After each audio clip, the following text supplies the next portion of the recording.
Hey everybody, Stu Smith here with another Tactical Fitness Report. We have a special guest today. His name is Wes Irvin. Wes, thank you so much for being on a Tactical Fitness Report podcast with me. Thank you, Stu. Certainly appreciate what you do on this podcast, what you've done for the country, your service, and all you do for our community, sir. Oh, well, thank you very much. Very kind. I want you guys to know as we go into this podcast, Wes is a different breed than we normally have on here as a guest, and you'll see why in a minute. We're going to talk about hyperbaric oxygen therapy, hyperbaric chamber oxygen therapy. I wrote an article recently, and it created a little bit of a buzz. That's how I met Wes. He saw it posted, I think it was on my social media or maybe LinkedIn, and he contacted me, and he's really trying to spearhead an effort to get more veterans access to this therapy. So that's why I wanted to have you on, Wes, and we can talk about your journey and not only your personal journey with, oxygen therapy, but also, what you're trying to do now with the political side, dealing with Congress and, your political ties and all that. So before we get into it, tell us a little bit about yourself, Wes, and why you are really in a perfect spot right now to make this more accessible to veterans. Well, thanks, Stu, and thanks for your focus on this issue as well. And any attention that can be given to a critical care modality that seems to be somewhat locked up in Washington for various odd reasons is good. So thank you for your attention to this. Look, I stumbled upon hyperbaric oxygen about a decade ago. It was a odd event in that I acquired a flesh-eating bacteria of the abdominal wall. It was aggressive. It pretty much took it in its entirety. Yet, thanks for a multi-person hyperbaric chamber over at Shock Trauma and the great work of Dr. Tom Scalea and Dr. Sharon Henry, I would not be here today. I got to be honest, when I first heard about a hyperbaric tank, I was out of my mind. I was delusional. I was in a state of ICU psychosis. I had no idea I had a flesh-eating bacteria or that my abdominal wall was gone. It was only about 3 weeks after the fact that I got out of ICU and shock trauma, of which I was one of their first patients in the new tower over there when it was built a decade ago, and it is a regional asset. They do great work and great things, obviously. Yet, I was told 3 weeks later that this is what happened, that this would be my journey. I would have a journey of a multi-year, probably 30 to 40 surgeries, although it's turned into 66 today. However, going back for a second, when I was taken to the hyperbaric tank at Shock, I was scared to death. I mean, the best way to put it in simple terms for folks is I was kind of tripping out a little bit because I was on serious drugs from vancomycin to other things, and they were just trying to keep me alive. I was in a rough state, and I was seeing things in there. I was scared. It was very intimidating, and sometimes I was on a ventilator and didn't even know I was in there. So fast forward a decade later, that thing I was so scared of and reluctant to go into, at times begging my wife and surgeons to not make me go back in, it has only saved me physically twice. It has saved me mentally. It's saved my marriage, and it saved my life again. So in my book, I'm going to chalk up a life-saving critical care modality 3 times. 3 times, something that is under heavy lock and chain in Washington, D.C. saved my life. Now, you and I shared earlier, I was at the Mayo Clinic last week because I have some ongoing things. I look a lot better. I'm getting a lot stronger. Thanks to the fine work of the folks, hard work of Annapolis Family Physical Therapy. They've really found a way with the Cleveland Clinic to get me on a program without an abdominal wall that allows me to strengthen the rest of my body. It's part of my PTSD modality. I couldn't survive if I couldn't see other parts of my body getting better, because the center is never going to change, and that's fine. I've accepted that. So it's just, it's amazing to me how it's so little known, yet it does save a lot of lives. I think that my understanding from Dr. Robert Beckman, who's really the expert on this advocacy in the country, and a doctor himself, I believe 7,500 brain wounded veterans, athletes, first responders, and citizens have been saved to date, including myself. So add one more to that, because I'm not in that statistic. Yeah, you know where I heard about it first was a friend of mine who's was a SEAL for 25 years, got 60 treatments of it, and then another one after I wrote this article, I had another one email me and said, "Hey, I just got through it as well." And these guys were 25 plus years. One of them combat zones in 3 different places of the world, and shooting a lot of weapons, being around a lot of explosives, and having some trauma that didn't really create itself like a PTSD would. It was more of basically a TBI that will affect personality and the way the brain works and the way you think and the way you do things. You're always constantly vigilant.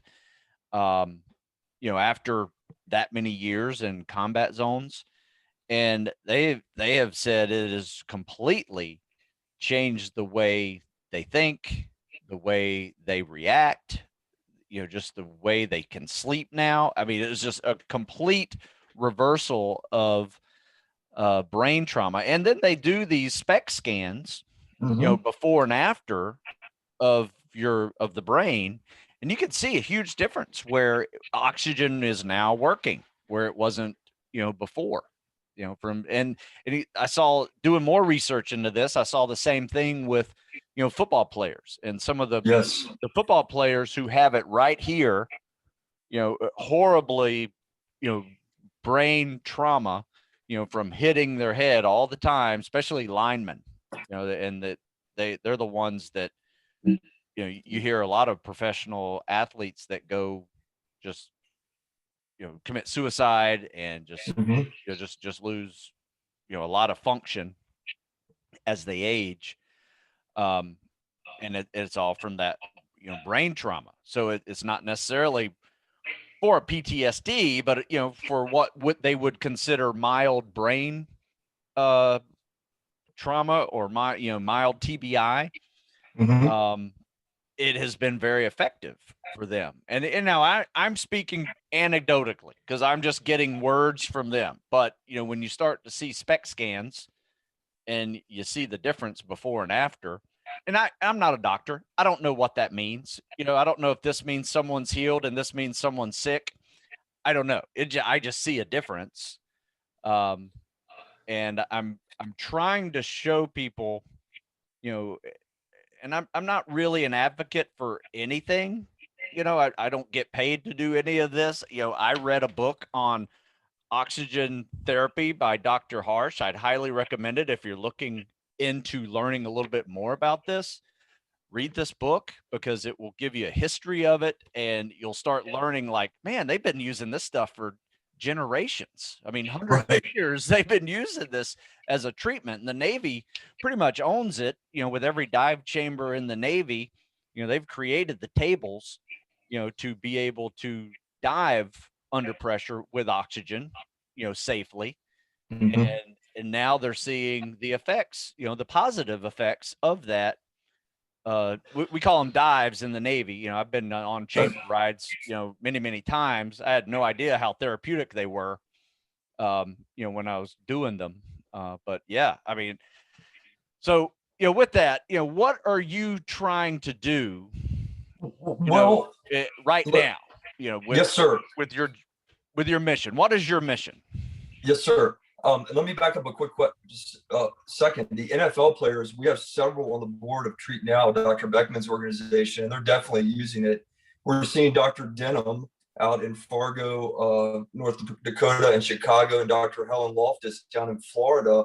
We're seeing all of these hyperbaric docs who are successfully working with, especially teens with concussions. I mean, the efficacy rate for teens with concussions is through the roof. I'm hearing, getting at what you're talking about with the brain injury, I'm hearing from the docs I'm working with that kids are coming in, with hoods on, sunglasses on, headaches, not engaged, not enjoying life, depressed, anxious. And they're doing a couple rounds of pressurized oxygen. Now, they pressurize these at different things for different problems. If you have wound healing, if you have PTSD, TBI, call it radiation damage, call it what you will.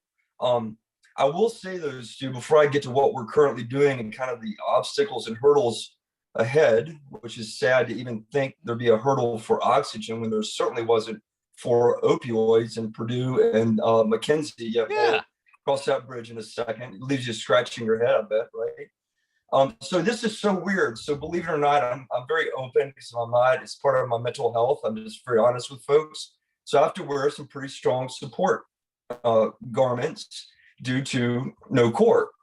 It was weird though. They started giving me a pretty bad pressure sore.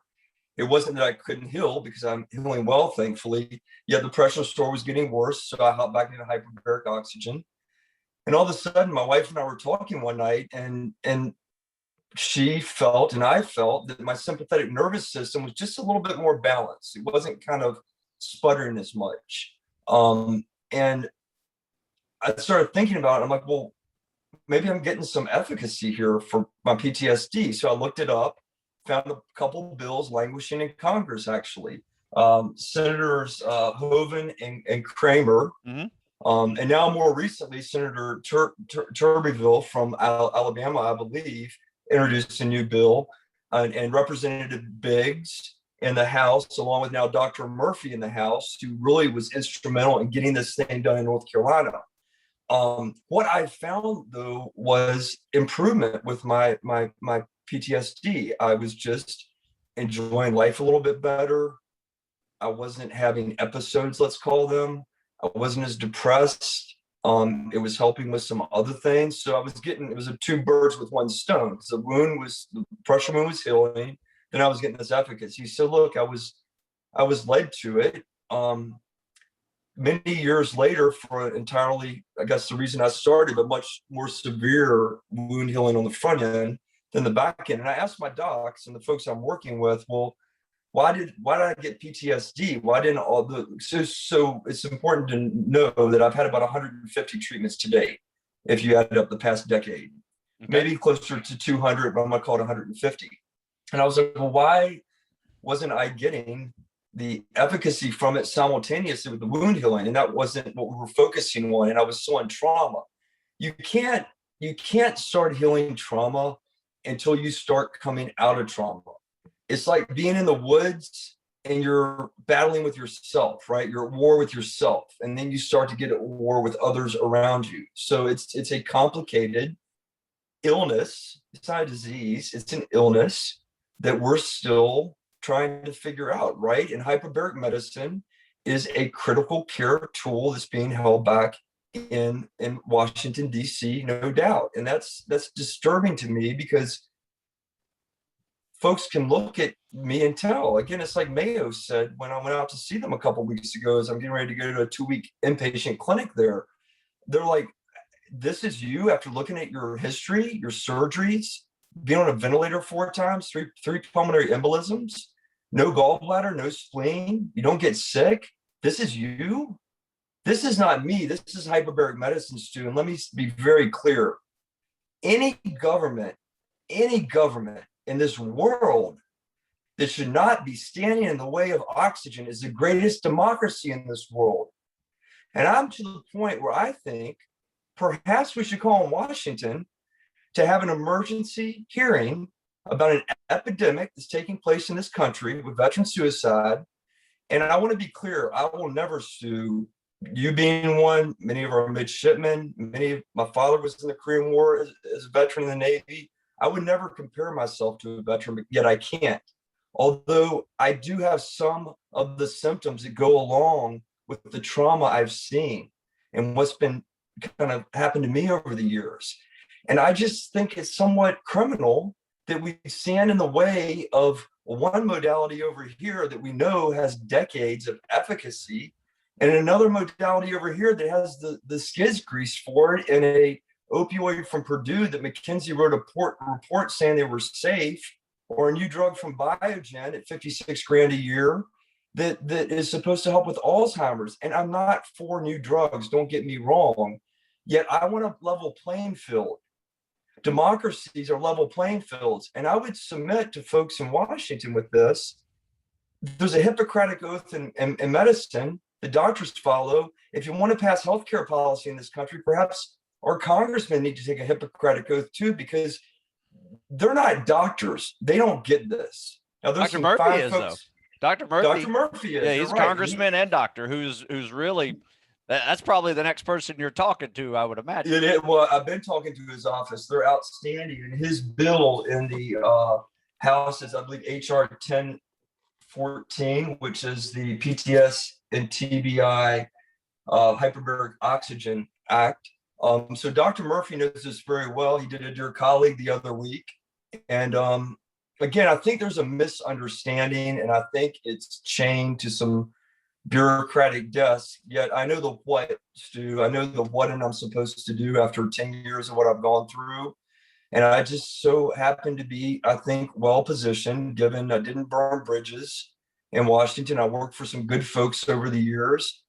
And this happened to someone who used to know Washington and policy very well and got real sick and spent 10 years outside the Beltway. And I'm not for certain yet. The spiritual universe seems to be pushing me further in this direction, because it leaves you scratching your head again. Why? And I think we know why, right? Some modalities are greased in Washington, others aren't. And you can't patent oxygen. And there's no big lobbying arm behind hyperbaric medicine. They don't have a fan on K Street. Hyperbaric oxygen does not have a fan on K Street. Right. That's because that's because who's paying them over there on page, all the pharmaceuticals. Yes, sir. So let's do this. Let's talk about other countries, because in my research, and like I said, I'm no expert on HBOT therapy, right? I've been in the chamber multiple times with Navy and diving and under oxygen. I've been diving, the Dregger, which is 100% oxygen under pressure. I saw when I was going through dive schools and diving every day, 3-4 hours a day, I saw my own wounds on my hands heal. I was running faster. Everybody in second phase at Buds, all times go so much faster, whenever they're diving on oxygen, 5 days a week. And everybody, we had one guy in our hand who had broken his hand in the class. And you know how hands heal, right? Hands are just the slowest bones to heal. He never even went to the doctor. He had it, set with the corpsman in the class had set it, and he just had a little cast that he put on that he could take off when he needed to. But he got through second phase, and his bones was healed by the end of second phase, which is like an 8-week phase of diving, right? And like his hand was actually amazing. Corrected back up.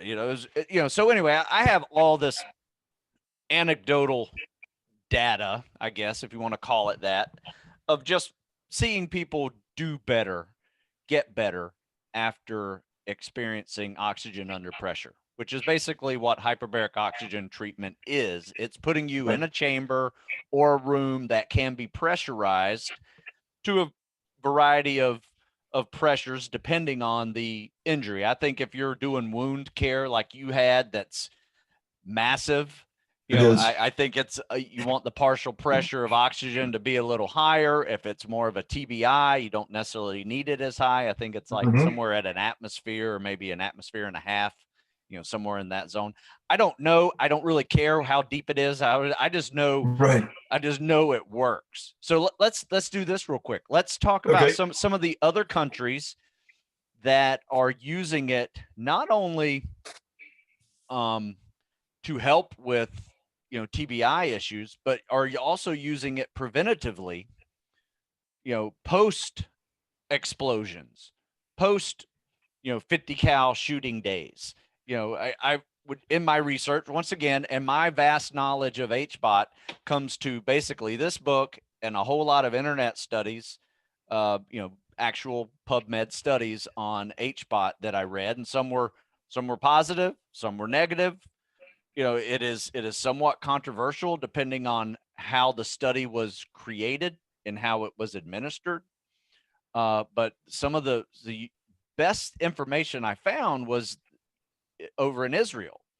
The Israelis are highly active with HBOT. And I don't know what happened. There was a time, and you can read about it in this book, there was a time where America and Israel were kind of on the same page. And then all of a sudden, I think it was in the 70s, they just changed. It just completely said, all right, we're not doing HBOT. You guys keep doing HBOT. And that's what they did. Is Israel keeps doing it.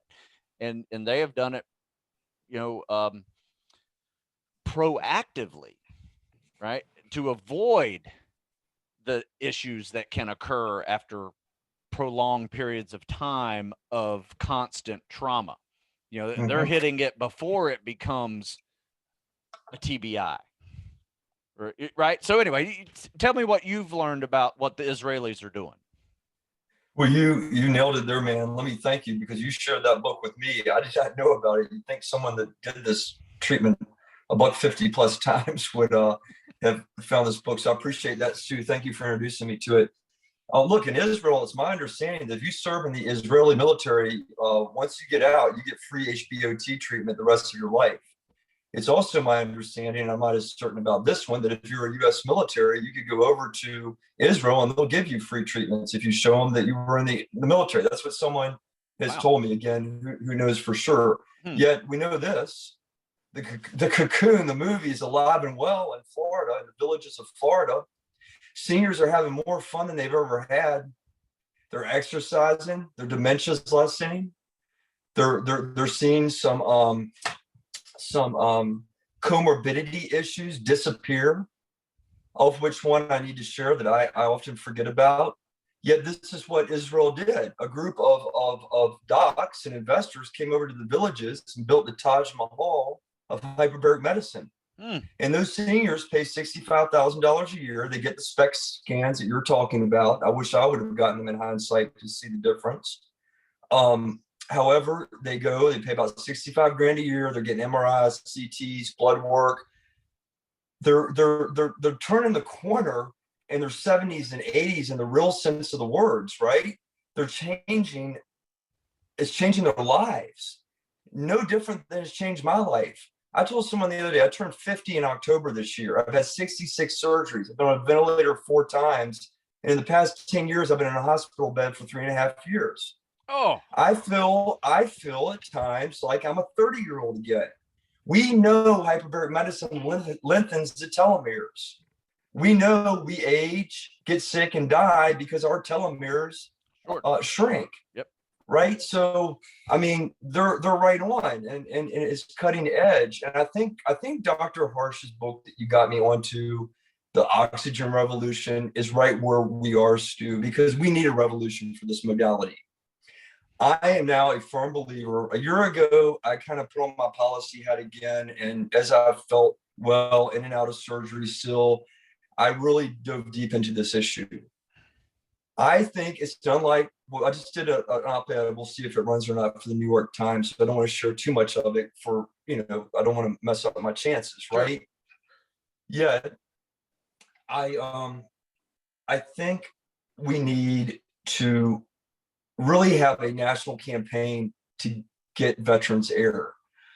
I don't think I put on my old transportation hat back when I was working on access to the region's core up in New York, New Jersey, or Dulles Rail out in Washington, D.C. under President Bush's Secretary Mineta.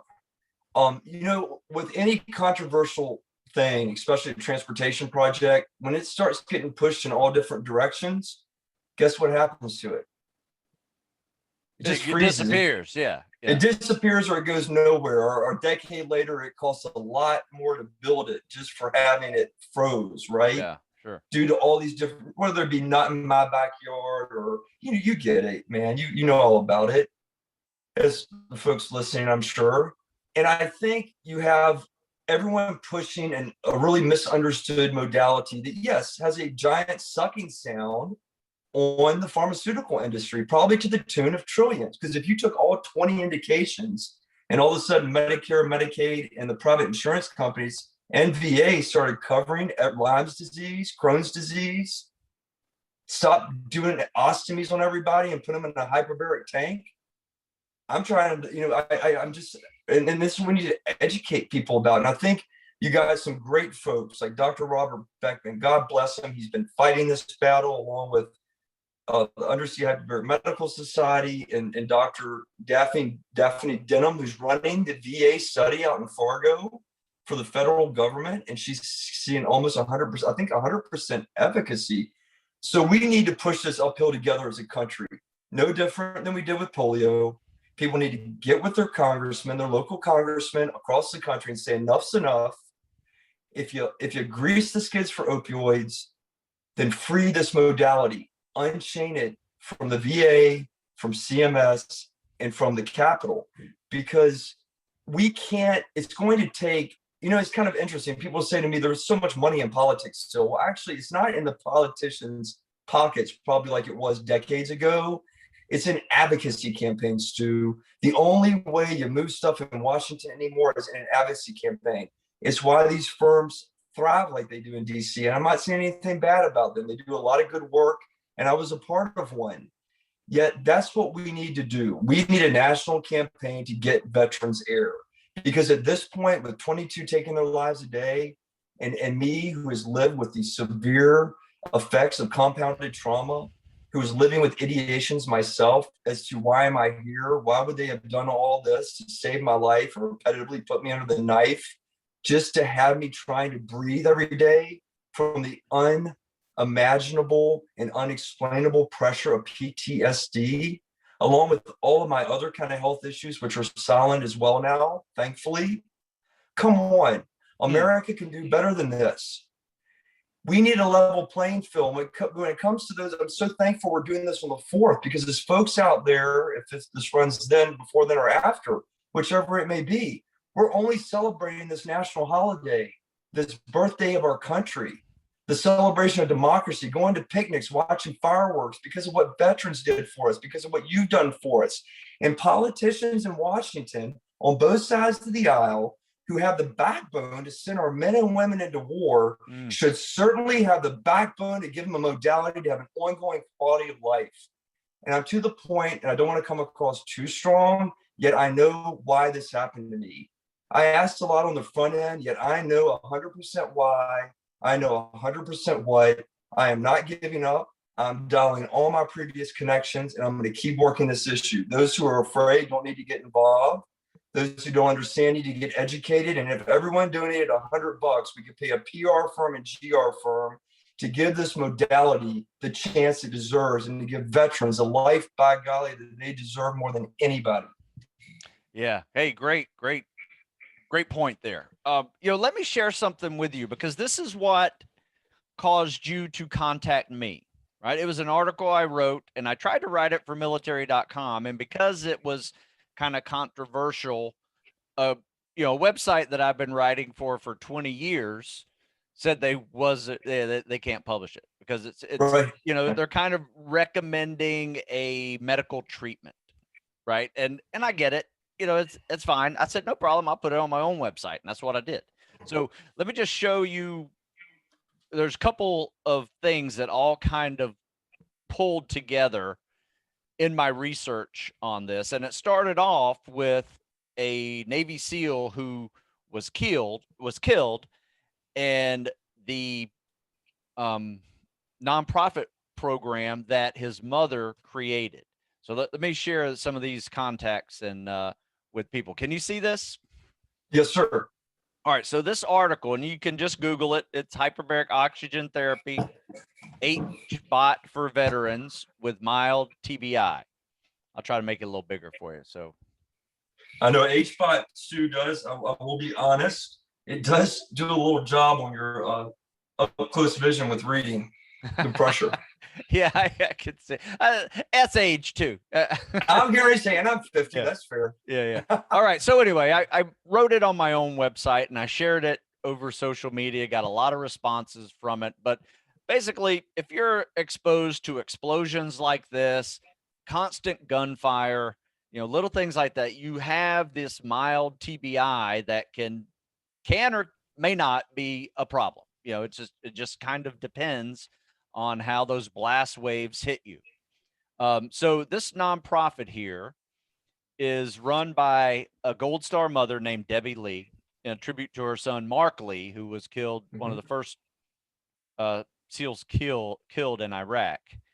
And it's called America's Mighty Warriors. It's a great program. They've actually had funding. They have a funding arm that has paid for over 100 veterans to get, 60 treatments of HBOT therapy. And, she was sharing me the, testimonials of that, and they were very powerful. I mean, like to the point of where you saved my life.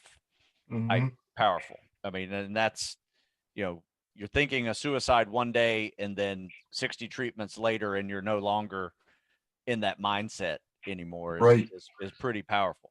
So anyway, they did this, and this, through her, she put me on to this guy whose book, Hyperbaric Oxygen Therapy, the one that we've been sharing right here, yes, sir. Dr. Harsh has been doing for decades, and is, has a great book on it. Funny enough, we share the same publisher. So really, yeah, my publisher who did this, Tactical Fitness, also did the Oxygen Revolution too. So interesting. So yeah, we're publisher brothers. So anyway, here's a testimonial from my friend who was an 18 Delta medic he was 30 years, where he was 25 Navy, but he also did another 5-6 years of contracting work after he had retired in the early 2000s, when there was a lot of contracting work available, obviously with overseas conflicts. And so he was exposed to more trauma, but this is what he was experiencing: horrible sleep, high cortisol levels, weight loss, loss of appetite, hypersensitivity to light and sound, and migraines. And he said he'd get a few migraines a week, and then he would have nonstop headaches 24/7. So his head never stopped hurting. He was just functioning with headaches. And when they got really bad, he'd have a migraine. So short fuse, obviously, when you're in pain, you're kind of cranky, lack of patience and extreme memory loss and impairment. His short-term memory was gone. He'd walk out of the room and, forget, the conversation he was just having and what he was about to go do. So anyway, afterwards, everything just started, opening up for him. He could see lights again. He could see color. Just everything was more vivid. And I write this, I just cut and paste his note to me. And this was, in 60 dies, my normal, what I thought was normal was not normal with respect to society around me. And, he was just so many key indicators, like the SPEC scan that I had. I think I shared a picture of it in the cover of this article that I can't access right yet, but it's on there. If you search it, you'll find a lot of great pictures of before and after brain pictures of what therapy does. But anyway, this is nothing new. I mean, this is an old picture of one of the first chambers that was a couple hundred years ago. Right? They just made this giant chamber with, just get some oxygen treatment and made it look like a house. Right. Which is really funny. So I've been in both. I've been in the multi-patient tanks and I've been in the single tanks, and it's interesting the difference. Oh yeah. I mean, I can't imagine the claustrophobic, issues that could occur with the small ones. It's not very helpful. But anyway, here's something. When I went to the Mayo Clinic's site on HBOT, they have used it for decades as well for a wide variety of ailments, from anemia, brain abscess, obviously bubbles in your blood. That's what most tanks are used for, diving accidents, but burns, carbon monoxide, crushing injuries, sudden deafness when someone goes deaf, just due to trauma. Decompression sickness, obviously. Gangrene, that's a big one. That's when oxygen quits moving through, edges of your body, Right. whether it's from cold or just from some infection. But yeah, infections of the skin like you had, long, non-healing wounds. That's just diabetic foot ulcers, radiation, skin grafts, traumatic brain injury. There's the buzzword right there. They've been using it for TBI. Right. And sudden vision loss as well. So anyway, there's so many, and this article just keeps going. And here's a great story from Major Ben Richards, an Army veteran who had horrible TBI. Basically he says after 41-hour dives, it changed his life. Here's a pre and after HBOT. Like I said, I'm looking at this thing. I don't know what this means. I see before and after. I'm like, okay, it's got some red in it on the second one. That must mean it's good. So I'm not an expert on this. I obviously see a difference in before and after, right? Maybe with your experience, you maybe have seen more and gotten some more education on this. But, to me, it's, that shows something's happening. Right. I need to get, so Dr. Denham especially has talked me through it some. The SPECT scans I didn't know a lot about until recently, to be honest too. Right. Yeah. Well, so anyway, it's just one of those things that, I also write in here some controversy about, from the Veterans Administration as well as DOD acceptance. Right. This is the battle right here. This is the battle that you are facing, whether it is, dealing with a administration that prefers to give drugs versus therapies that are drug free. And even the worst part is that some of these drugs actually say may cause suicidal thoughts. Right. Right. And they get approved. I don't even understand it. Why? But I get it. I mean, I get, we don't want to have our people in pain, but also we're not helping. Right. I've used them. I've used Dilaudid. I mean, you got to use it at some points. Yet you can't patent oxygen suit. At the end of the day, here's the crux of one of the issues. And I want to go back to your media thing for a second too after this. Yet it is expensive. There's no doubt it's expensive to run these 24-hour emergent hyperbaric chambers. Yet it's also a fact that many are mothballed currently across the country, including in Norfolk, Virginia.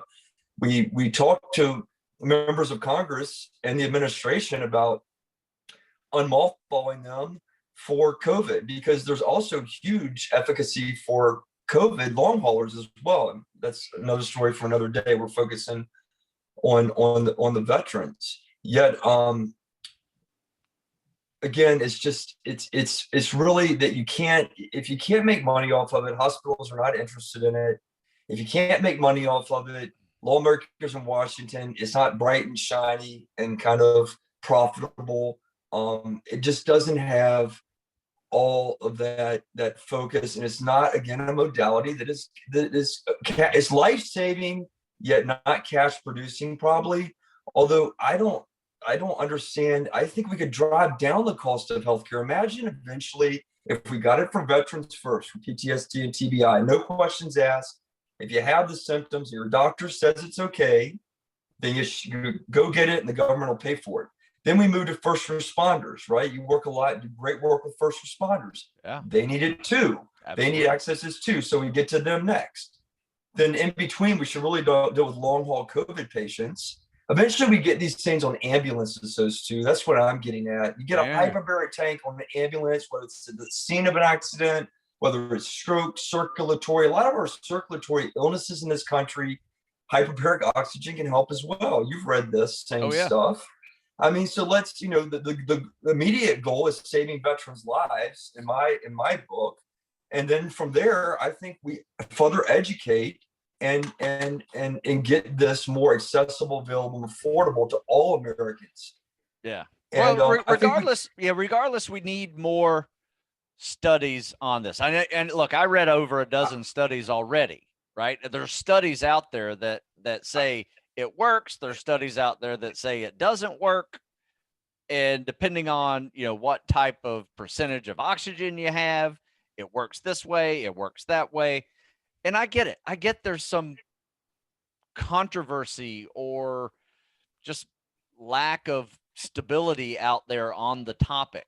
But it's definitely worth getting it done. If you're having these problems, find a way to have one of these nonprofit organizations help you get there first, because the chances of making an administration turn around and see the light is not going to be an overnight event. It's like making you might be able to clip an elephant's toenails, but to get it to change direction is you're not going to get that done very quickly. Well, I think we do have some good members in Congress. And like I said, I don't want to be too harsh on Washington, because in the first time ever in the Major Scott Hannon mental health bill, we got some language, not me, we being the advocacy community for hyperbaric medicine. They've been working on it, Dr. Beckman and others, for a long time. So again, though, these studies take time, is my point. I mean, at some point we have to say, like we did during polio, Americans in the street fighting for our veterans like they fought for us, give this modality now. We did it warp speed for COVID vaccines. We were talking about pressurized oxygen, Sue. It's not going to do more harm. Let's at least make it accessible, first and foremost, to veterans. And I think if we get I think we all need to be singing from the same song page. I think there's a lot of good folks out there who have been working on this issue and who continue to work on this issue. Yet we all need to be singing from the same songbook, hymnal, call it what you will. And it's really a very simple message. I think we can improve long-term quality of life, drive down the cost of healthcare, and most importantly of all, we can start saving veterans' lives tomorrow. And again, I call on Congress. Do your job. You did it for COVID with the vaccines. Do your job. Hold an emergency hearing. We're having an epidemic. It's 22 veterans a day. It's heartbreaking, and it's wrong to roadblock out of the Beltway a critical care, life-saving modality in pure pressurized oxygen. Veterans deserve air more than anything else. They want to be with their families. They don't want to be isolating. They don't want to have ideations. They want air. We want to give them air. And lawmakers, again, if they want to send them into battle, they better be prepared to give them air when they get home. Yeah, and just you like got to I take care of haven't them given when up, they come back. well, it's You antiquated. can't just Stu. give them The a whole- pill. No, pills don't work. Yeah. Pills have a purpose at some points, but they don't work. They're not a magic wand. I'd say hyperbaric oxygen isn't either. I watch my diet better than I ever did. I'm taking better care of myself than I ever did. There's a lot of tools in my toolbox, which brings me to something. If folks are wondering, well, here's someone wanting to give out more free stuff. First of all, when it comes to freedom, I don't think we can ever say that about veterans, giving them anything for that matter. However, I do believe, again, by working together, we can get this modality and we can get it for our veterans yet this year. If we responded to COVID as quickly and effectively as we did, we can certainly unmothball these HBOT tanks around the country and get veterans in them tomorrow. Tomorrow. It is that turnkey. And look, the cost of war studies, Stu, you probably saw it, Brown University. It's saying 6.4 trillion. 6.4 trillion to treat the cost of the 20-year wars in Afghanistan, Syria, and Pakistan. It's staggering. Do you know how much we could save if the government would just get out of the way for once and do the right thing for once and don't look to big money or big power for once? Because it's really the Army, Veterans Affairs, Medicare, Medicaid, and private insurance companies. That's a lot to battle, man. Yet just again, as I didn't give up on my own life over the past decades, 4 ventilators, 66 surgeries, a little bit of my own hell, I'm not giving up on this. This is why it all happened. This is what I'm here for. Find me another person who was saved twice, a third time mentally, didn't take his life, still is with his family. I'm healthier, Yeah, I got some issues. I'm dealing with them. Every American, this is an inalienable right in my book. Every American deserves the same access and right to an ongoing quality of life that I've been given. I shouldn't be different. You shouldn't be different. This is any walk, any station of life. Give them oxygen, give them air, Washington. Do something right for once. Yeah, man. Um, so with that, are there some other, during your, journey through this, are there other groups and organizations that you would recommend people to check out? Whether it is your program that you're trying to, um, get funding to help put this in front of more um, political people that can make changes, or other units or other groups that are paying for veterans to do this, because there's a lot of nonprofits out there that are helping out big time. Yes, sir. Kentucky's got a great. I used to work in Kentucky for congressmen and governors. So I've been talking with some folks in Kentucky through Dr. Beckman. Um, uh, New Hampshire, I think, is going to be doing a little bit more right now. North Carolina, Florida, Arizona, Oklahoma, Texas, Indiana, and Kentucky are giving veterans access. I know Kentucky's working on getting the congressional delegation to do, all the veterans groups are getting the congressional delegation to kind of do a letter saying how important it is to get this modality for all veterans. I think this is what it's going to take against to a groundswell. In Florida, they're doing a lot. General Palumbo and his group, I think it's called Mission 22. I'm not for certain. Outside of Miami, they're getting veterans into tanks, saving their lives. I mean, yes, you're right. There are a lot of groups because it costs money. Probably at the end of the day, it's about $60,000 to get the efficacy and the right amount of treatments.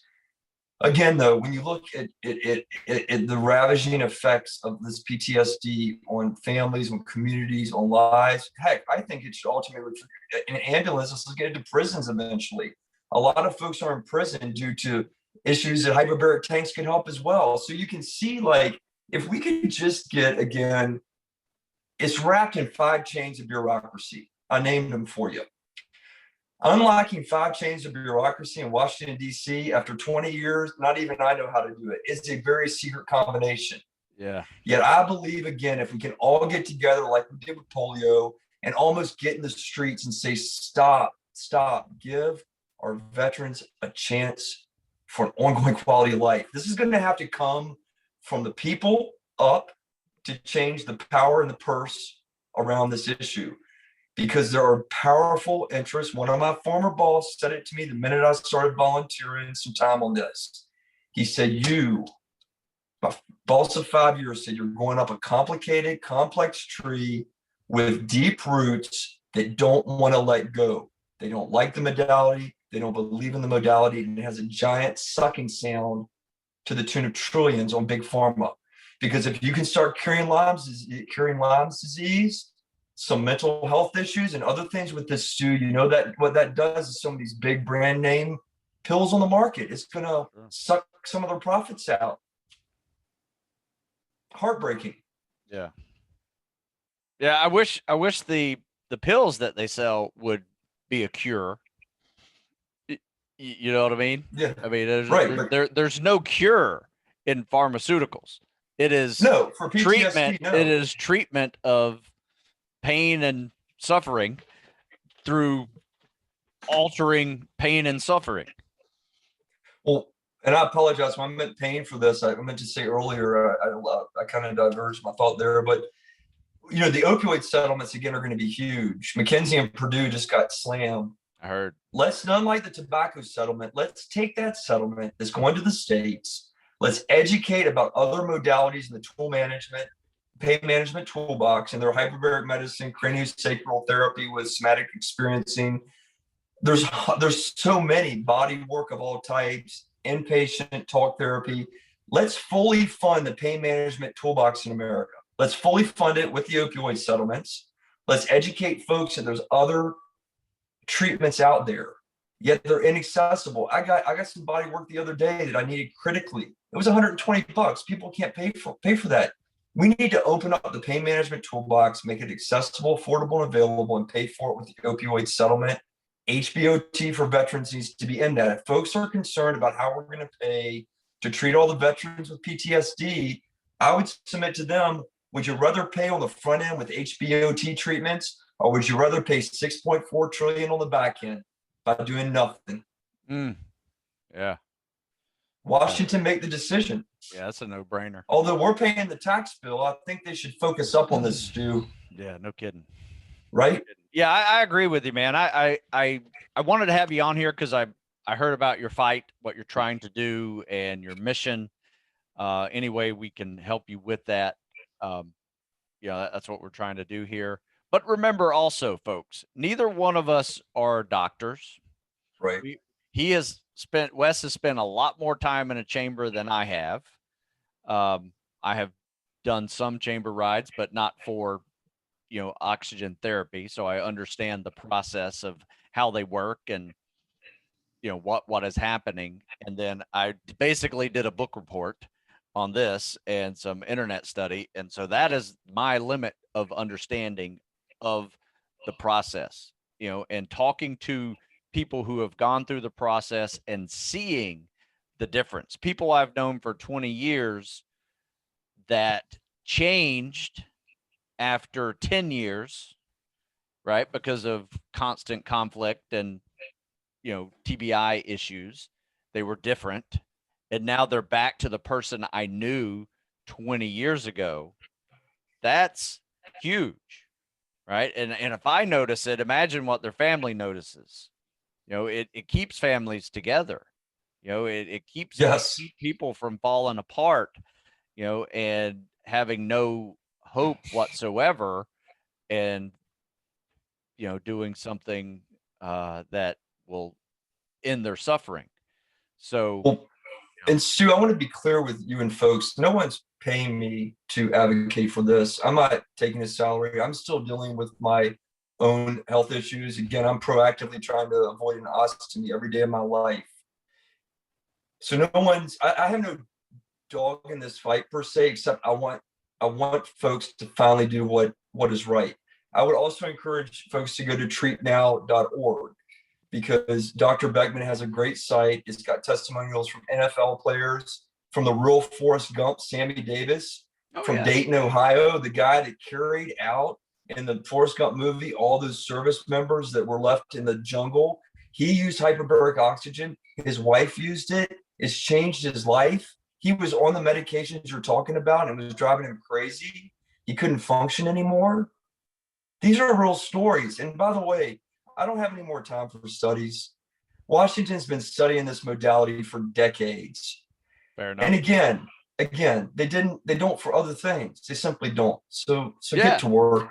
Get to work on this issue for the folks you send in to protect our democracy. It's simple. It's oxygen. Do it. Yeah, I love it. So, folks, normally on the Tactical Fitness Report, I kind of specialize on phase 1 of tactical fitness, which is getting to the training by passing a fitness test. Phase 2 of tactical fitness, which is getting through your selection or boot camp or police academy, whatever that is. And then there's phase 3 of tactical fitness, which is now you're an active duty operator. And with that becomes a whole different genre of fitness, because you're learning to be a little more resilient, how to recover from the stresses that you see and experience.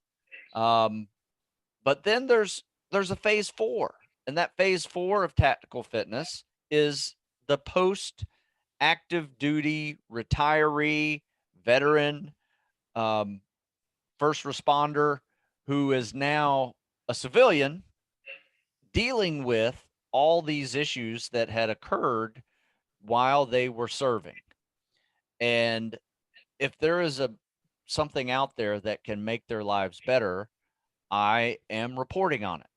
That is really all this is. And then Wes found me, and I found he is on a mission to make this happen for them, which is just another level higher of of knowledge and experience that has to go into this. So that's really what this podcast was all about. I wanted to introduce you to Wes because I was very impressed with his story as well as his journey and his mission that he is continuing to go on. So if you're wondering how you can help out, Treat Now is a great way. Treatnow.org, is that it? Yes, sir. Yeah, And then I would treatnow.org. say, yes, sir, Go ahead. treatnow.org, and call your members of Congress, folks. I mean, they do want to hear from folks. I used to work in those offices. Call your members of Congress. There's several bills languishing in committees. Are they strong enough? No. Do we want more teeth in them? Yes. But they're a start. They're a start. They're a start. So call your members of Congress. Get on Treat Now. Great testimonials can really educate you. And again, I think there's no better time to be discussing this issue, Stu, given the coastal war study that came out. I mean, we got a serious issue ahead of us, sir. Again, let's deal with it on the front end for once in America, not on the back end. Let's do it. I love that. Let's be proactive. Yes, sir. I like that. Well, I will tell this. I got to give a shout out to the original storyteller of this for me, and that was the America's Mighty Warriors.org mission, which is run by Debbie Lee, mother of Mark Lee, Navy SEAL. And she has been helping, like I said, over 100 people now. I think she said it was closer to 200 when I last interviewed her, that, they are paying for the treatment, which I think she was able to get it down to, 40 treatments down to like $12,000 or $15,000, depending on where they were going.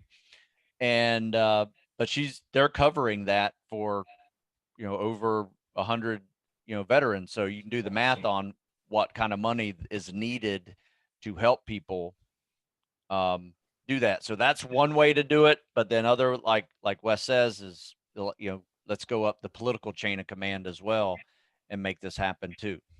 So. Yes, sir.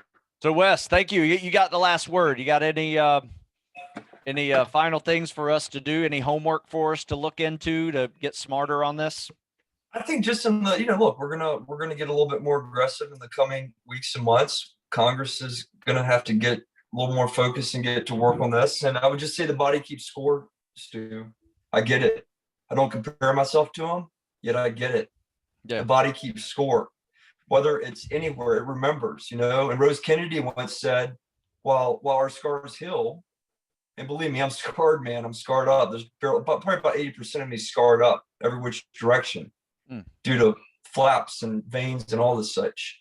However, Rose Kennedy once said, we do heal, the wounds heal, yet the brain starts to heal itself by developing scar tissue to kind of forget about what happened and moves on. I don't have the quote exactly right. And, the pain still exists though. And I think the quote is so fitting for what we're discussing today, because no one can understand PTSD until they go through it. And by the way, let me go one, my last word would be this. I think military spouses and partners who have stood, as my wife has, beside me through some dark times, I'd submit they deserve it too. And I'd submit at taxpayers' expense. I don't think we should ever forget about those men and women who stood by their spouses when they returned unable to function. You can't take somebody out of battle and expect them to go right back into society naturally. It don't work that way. So they have some trauma too. God bless them. You know what? They deserve air as well. And I appreciate you, Stu. Thank you for this opportunity, sir. Yeah, absolutely. I'm going to give you a little bit of homework. Go to, like I said, Google it. Google. Okay. When I say you, I mean everybody who's listening. Google HBOT therapy. Hyperbaric oxygen therapy, and learn a little bit more about it. Get this book. This book is really good. The Oxygen Revolution, Hyperbaric Oxygen Therapy. It's the 3rd edition. Dr. Harch has been at it for decades. I mean, he is the man. And then obviously the doctors you've been working with, obviously, that were smart enough to realize you needed a different type of treatment to heal your wounds, which you showed me pictures that we can't share on the internet. They're just amazing. No, they're just, no. YouTube would take it right off the air. They would take it off. I mean, yeah, it shows, oh my I'll God. Show it, hey, if they have a hearing in Washington, I'm going to take it down on a poster board and say, here, Congressman, does it work or doesn't it? That is incredible. I mean, I'm surprised you're alive. It's well, I should be dead by all accounts. Yet here I am doing what God intended me to do, fighting for air. Yeah. Well, tell me this, out of those 10 years, were you in a coma for a significant part? Yeah. I mean, what was that? So yeah, I mean, I think it's hard to remember back one and all. I would say probably for 3 weeks at a time, I was in 3 weeks to a month. I was in 3 or 4 separate comas over 10 years, both at shock trauma and at Cleveland Clinic. I've never been operated on at Mayo. So Cleveland, I've just been blessed with Cleveland Clinic and Mayo. There's nothing like them in the world. Oh, yeah. I think they're next level thinkers over there. They're next level thinkers. They will figure out a way to treat you. Well, why do you think two different presidents got on their hands and knees and begged Toby Cosgrove to come run the VA? Because he didn't turn around the Cleveland Clinic, he grew the Cleveland Clinic. Cleveland Clinic's always been great. This is another story for another day, Stu. Yet I would say that the reason Mayo and Cleveland are so incredibly successful, their charters say they have to be run by surgeons. Nice. It's management by walking around. And it's kind of another issue. Yet I think any hospital in America taking federal dollars should have a doctor or surgeon running it. They can have all the CFOs and COOs they want. I don't care. Mayo and Cleveland are successful because they're run by folks who know what the facilities need. Yeah. It's pretty cool, man. It's a different level of healthcare, and I was blessed. Yeah, no kidding. So with that, let's move on. I know we said bye to everybody. We kind of closed it up. I asked you another question. No worries. Sorry. I meant to end this thing, but we could just keep going on and on. I know. About I appreciate you. The positive effects of this treatment. I get emails all the time like, hey, I saw your article. Here's how it helped me. And this is from everybody. I mean, I get it from veterans. I get it from people with TBI. I got a couple football players. I had, some diabetics, that said, they were going to have to amputate their foot, but because of hyperbaric oxygen treatment, they did not. Right. I mean, come on. I know. What's Scratching your head. What's so scary about some chamber rides? So, all right, man, let's put this out in the airways. And if you guys you guys listening, share this thing, let it get out there, share that article. I'll attach the article as well in the description. I'll put those links that we discussed in the description of this video, and let's get the word out to people, folks. Call your congressman, do whatever you can to get the word out on this, and get a little smarter on it too, because it one day you may need this kind of therapy. Right. Yeah. All right, man. Wes, thank you so much again. Godspeed. Thank you, Stu. Happy 4th, sir. Yeah, Godspeed on your recovery, but as well as on your mission. I appreciate you. Bet.